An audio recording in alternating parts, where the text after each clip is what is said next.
بسم اللہ الرحمن الرحیم، میں ہوں عامر بٹ اور آپ دیکھ رہے ہیں سٹی 5 ٹی وی۔ بڑھتے ہیں آج کی ہیڈ لائنز کی طرف۔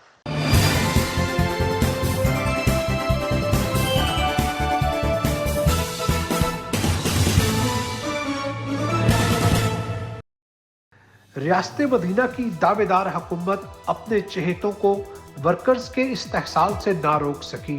وزیر اعظم کے گھر کے کچن کے اخراجات چلانے والے چینی مافیا نے غریب اور مزدور ورکرز کو عید کے موقع پر بھی سیلری نہ دی۔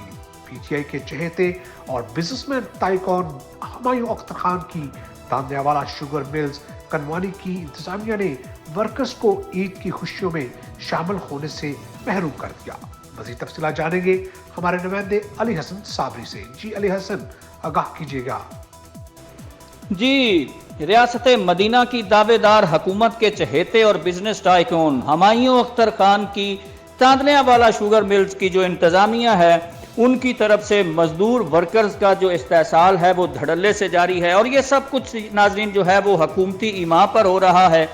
اس عید کے موقع پر بھی جو بیچارے مزدور ورکرز ہیں ان کو سیلری سے محروم کر دیا گیا، عید کی خوشیوں میں شامل ہونے سے محروم کر دیا گیا۔ عید کے موقع پر بھی سیلری نہ ملنے سے جو ورکرز ہیں بیچارے وہ کافی پریشان نظر آئے۔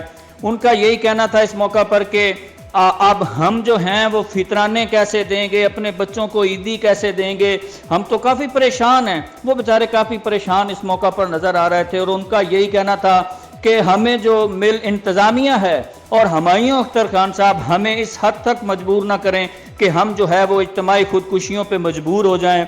ان کا کہنا تھا کہ وزیر اعظم عمران خان صاحب جو ہیں وہ ان کے خلاف نوٹس لیں اور ان کو جو ہے عید کے اس موقع پر بھی سیلری دینے کا جو ہے وہ ان کو پابند بنایا جائے، اور ہمیں جو ہے سیلری عید کی وہ ہمیں فی الفور ادا کی جائے تاکہ ہم بھی دوسرے پاکستانیوں کی طرح عید کی خوشیوں میں شامل ہو سکیں۔ جی، سٹی 5 نیوز میں فی الحال اتنا ہی۔ مزید خبروں کے لیے دیکھتے رہیے سٹی 5 ٹی وی۔ مت بھولیے ہمارا پیج لائک کرنا سٹی 5 ٹی وی۔ تب تک کے لیے اجازت دیجیے، اللہ نگہبان۔